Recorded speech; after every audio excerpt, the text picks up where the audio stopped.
Over the past few decades, one of the biggest crises facing the Catholic Church is the shortage of priests. Charts showing the decline in overall numbers of priests and religious, lower enrollment in seminaries, and an increase in the number of parishes without a resident priest make it clear that we have a problem on our hands as a church. And yet much of what we say and believe can actually be a bit misleading. While extensive research has been done in this area and statistics are freely quoted, there remains many commonly held myths about what's going on and what we should do to fix it.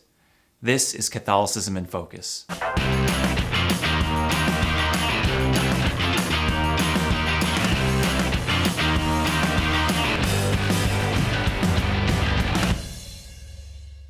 The first and most commonly held myth is that the number of vocations to the priesthood is dropping. And looking at a chart like this, showing the US seminary enrollment since 1975, definitely gives that impression. Yet there's something very misleading about it. The lines that show the greatest decline represent high school and college seminarians, programs that were removed by most dioceses not because they couldn't find students, but because they determined them to be ineffective at producing priests. Remove those two lines and what you get is a much more stable picture. Charts like these can also be misleading because they compare today's numbers to a time when we had many more vocations. There is no doubt that there are fewer seminarians now than there were in the 1970s, but what gets lost in this fact is that seminary enrollment and priestly ordinations have actually been growing since the mid-1990s. What's also important to remember is that these numbers, while indicative of many Western countries, do not represent global trends. Since 1980, the world has seen an overall increase in the number of priests, with Africa and Asia doubling in that time. Number 2, the overall drop in vocations is the only factor to this issue.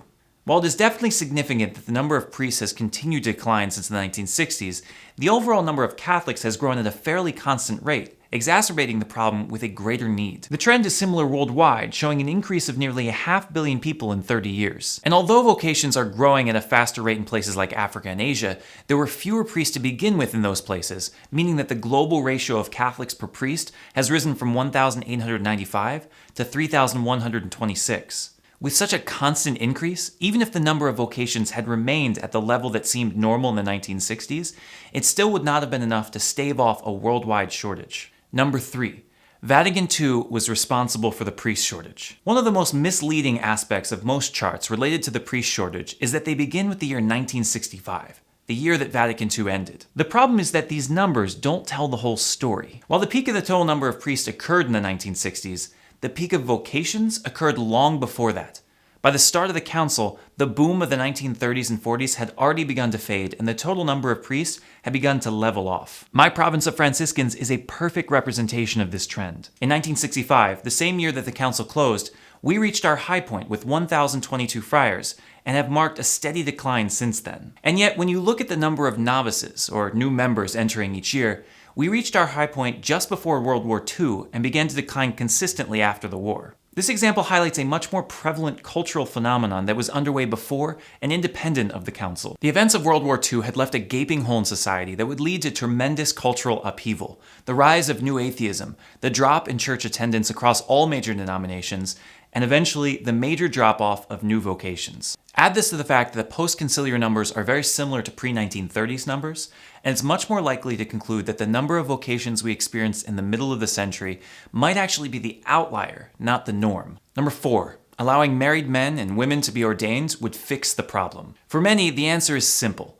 Stop making the requirements so strict that we exclude loads of capable candidates. And it's true, widening the net to include others would definitely increase the number of priests, lessening the shortage. The reason that this is ultimately a myth, though, is because there is no real evidence to show that this would solve the problem in the long run. When we look to other Christian denominations, we can see a slight downward trend in divinity school enrollment in recent years, even among denominations that allow for married and women clergy. And while some will point to the steady number of permanent deacons being ordained to the church each year, we can assume that a significant amount of these men would choose to be priests if the church were to allow married men to be ordained.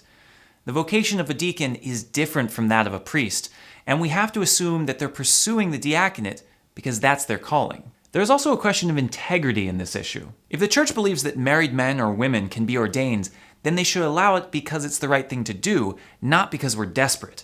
To make a decision simply out of desperation, especially when there's no guarantee of success, does not seem like a good path to take. And finally, number 5. The church is doomed and there's nothing we can do. Given the first 4 myths, we should at this point have a much more grounded perspective on the situation. The shortage is definitely a problem, but we're not facing a doomsday scenario. In fact, a look to history shows that 2012 actually had the same ratio of priests to parish as 1950, a time we would not have considered as a crisis. While modest in some places, vocations are in fact up, and having more Catholics than we've ever had is not a problem we really want to complain about. And even though our world is becoming more secular, with fewer young people considering a life of service in the church, there are still things we can do. One easy step is to simply encourage young people, men and women, to consider a religious vocation. Research shows that one of the most significant factors pursuing a vocation is the encouragement of someone from the community. Too often we forget to ask the question, or worse yet, actually discourage people from thinking about it. Another response we can have is to get involved ourselves. Sure, there may be fewer priests and religious around to lead the church, but really, there are very few things in the life of the church that require a priest. With so many more among the faithful, the life of the church will continue with amazing vigor if everyone would just do what they could do. Lead prayer groups, visit the sick, donate money, volunteer at a soup kitchen, organize the community for social concerns, advocate for issues that matter to us. No amount of priest shortage can stop the faithful from living as disciples of Christ. And maybe that's the positive takeaway from all of this. Having loads of new priests would certainly be a good thing, and we should do everything we can to encourage vocations. But being forced to take responsibility for our own faith and be leaders ourselves is not exactly a bad thing either. In crisis, there are always two options. We can let the negative control us, fold, and give up. Or we can take the opportunity to be resilient, innovative, and make the mission of Christ present through us rather than waiting for someone else to take care of it for us. Do you know someone who might be interested in religious life, priesthood, or dedicated lay leadership in the church? Why don't you encourage them by pointing them to our vocation website, beafranciscan.org, your local diocese, or to any one of my social media outlets where we can connect. One of the major missions here at Breaking the Habit is to provide resources and support for those discerning deeper Christian life, and I'll do anything I can to help in the process.